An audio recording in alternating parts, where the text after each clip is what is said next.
These two films might be the only ones that could upset K-pop Demon Hunters at the Oscars. K-pop Demon Hunters is the favorite to win 2 Academy Awards at this year's Oscars ceremony, but there are 2 films that could potentially upset the Netflix hit. Since debuting on the streaming service last year, K-pop Demon Hunters has become a major hit with broader audiences and critics alike, earning 2 Academy Award nominations. That success may help bring more eyes to the Oscars, where the film is up for Best Song and Best Animated Feature. However, while it's the heavily favored winner, big upsets aren't unheard of at the Oscars. In fact, there are 2 critical darlings, including one of the year's biggest films, that could snag those awards instead. In any other year, Arco would be a likely frontrunner for the Best Animated Feature prize at the Academy Awards, but K-pop Demon Hunters changed the equation this year. After a lengthy winning streak by Disney and Pixar in the 2010s, broken up only twice across the entire decade, the category has been far more competitive in recent years.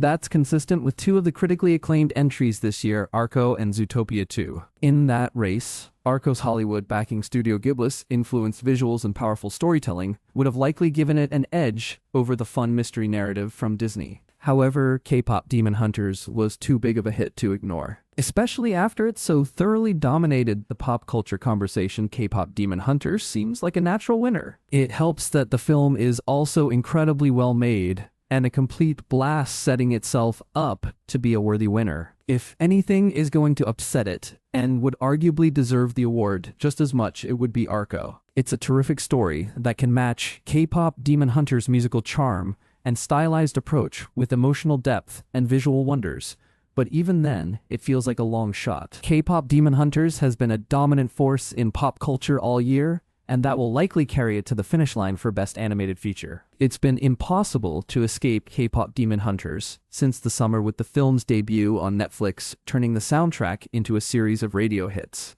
Golden was a genuine Billboard chart topper, serving as a good representation of the soundtrack as a whole, while also being just a great song on its own merits. For much of the build-up to the nominations, it seemed like Golden was going to likely benefit from a 3-pronged race with I Lied to You from Sinners and one of the original songs from Wicked for Good. However, the musical sequel struggled with critics in comparison to the previous year. While the musical sequel was a blockbuster success, for Universal, the strong competition edged it out of the nominations. As a result, I Lied to You has seen a surge in its chances. That's before even getting into the fact that Sinners' nomination in this category is just one of many that the film earned. If Sinners keeps picking up steam at other awards ceremonies, it could become a juggernaut on Oscar night. Given that Sinners dominated the awards with a record-setting 16 nominations, it wouldn't be impossible for I Lied to You, a genuinely transcendent moment in one of the best movies of 2025, to snag the win. It could even come as part of a tidal wave of support for the movie, which is expected to do well. However, that momentum has been blunted somewhat by one battle after another,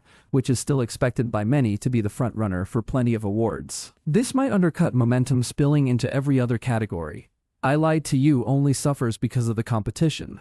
Golden became more than a great scene in a fantastic film. No matter how good I Lied to You is, and it is really good, it's hard to compete with the Song of the Summer. A Sinners win at the Oscars, while possible, would be an upset for the ages. http://oscars.org